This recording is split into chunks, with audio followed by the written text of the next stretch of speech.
Voici un paysage agricole tel que nous pouvons le rencontrer dans nos campagnes. Ce paysage est constitué de nombreux éléments.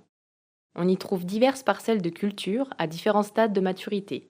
Du blé presque mûr en haut à gauche et du maïs qui commence à pousser en haut et en bas à droite. Ces parcelles sont délimitées par des éléments boisés tels que des arbres isolés et une haie.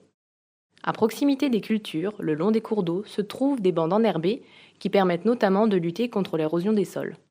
De nombreux animaux et plantes vivent au sein de ce paysage. Ils utilisent les éléments paysagers en fonction de leurs besoins, à la fois pour se nourrir, se protéger, se déplacer et se reproduire. Cependant, les déplacements des animaux ne sont pas influencés de la même façon par les divers éléments. En effet, un élément peut à la fois favoriser le déplacement ou être une barrière au déplacement selon les espèces. Beaucoup d'insectes sont présents dans les parcelles agricoles. Certains sont très utiles à l'agriculture car ils se nourrissent d'insectes ravageurs. Ils sont appelés auxiliaires de culture. C'est le cas de certaines espèces de carabes dont les larves passent l'hiver dans la terre et vont émerger au printemps sous forme d'adultes. Le maïs offre peu de nourriture à cette époque de l'année.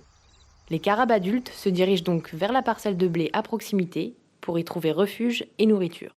Les bandes enherbées près des cours d'eau forment un milieu favorable à la présence de papillons, leur offrant de multiples ressources de nourriture.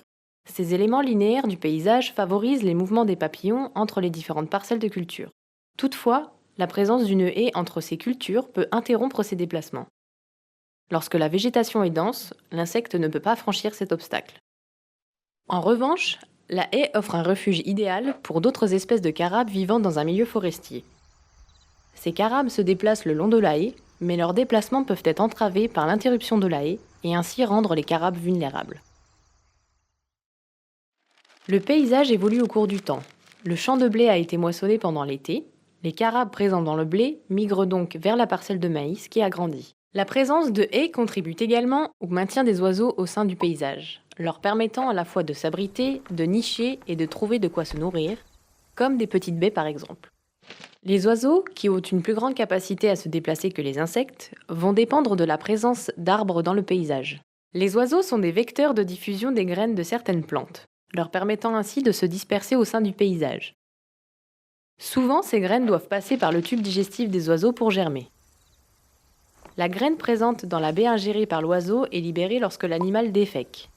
Elle chute alors au sol. Entre-temps, le maïs est récolté. Les carabes présents dans la culture quittent donc la parcelle et se dirigent vers les bandes enherbées pour y passer la saison froide. Le couvert végétal leur offre un refuge pour l'hiver.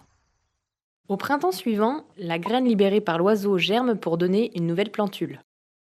Les interactions entre les différents éléments paysagers et les déplacements des espèces animales et végétales sont donc complexes et diverses. La compréhension de ces interactions et de leurs liens avec les activités agricoles et rurales s'améliore grâce aux recherches scientifiques menées. Pour être efficaces, les décisions de gestion et d'aménagement peuvent ainsi s'appuyer sur ces connaissances afin de s'adapter aux enjeux écologiques et sociaux des territoires.